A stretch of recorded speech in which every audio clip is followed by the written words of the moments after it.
Hello दोस्तों, यह कहानी बहुत ही मस्त है। यह कहानी 2017 की है और बहुत ही रस भरी कहानी है। मेरी पुष्पी बुआ एक बदला हुआ नाम देखने में बहुत ही सुंदर थी। उनकी शादी के 2 साल बाद ही तलाक हो गया क्योंकि उनके बच्चे नहीं हो रहे थे। पुष्पी बुआ बहुत मस्त थी, लेकिन उनमें एक कमियां थी।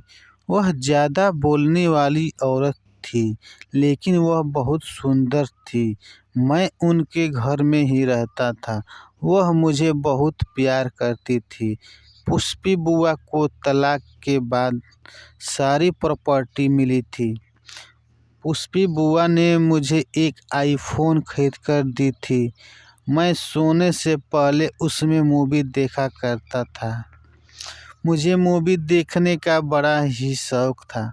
मेरा रूम और पुष्पी बुआ का रूम एकदम पास में ही था। एक रात मैं पुष्पी बुआ के रूम में गया। वहाँ पर एक चीज़ पर मेरी नज़र पड़ी जिसे मैं आज से पहले कभी नहीं देखा था। मैं नज़दीक जाकर देखना चाहा, तभी पुष्पी बुआ की आने की आहट मिली। मैं आवाज़ सुनकर अपने रूम में आ गया, लेकिन मेरा ध्यान उसी वस्तु पर था कि वह क्या चीज़ थी। मैं सुबह का इंतज़ार करने लगा कि पुष्पी बुआ कब जाएंगी। फिर सुबह पुष्पी बुआ किसी काम से बाहर चली गई। मैं झटके से उनके रूम में गया। मैंने देखा कि वह चीज़ रूम से गायब है।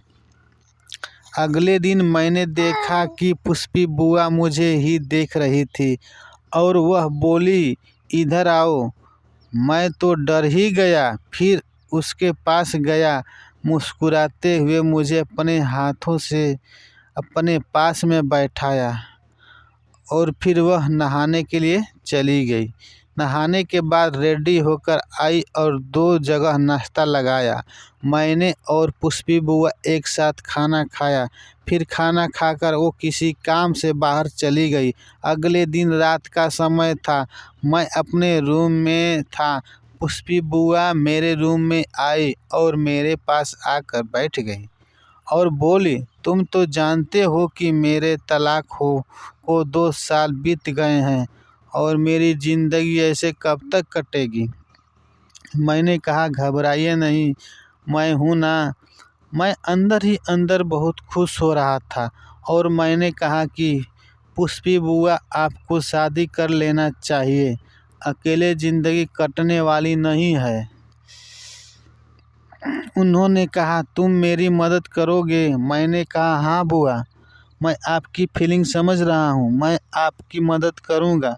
मैंने एक अच्छे से लड़के को ढूंढकर पुष्पी बुआ की शादी करा दी। आज दोनों अपनी ज़िंदगी में बहुत खुश हैं और अच्छा खासा ज़िंदगी काट रहे हैं और मुझे भी खुश रखते हैं। कृपया कमेंट करके बताएं कि यह कहानी कैसी लगी।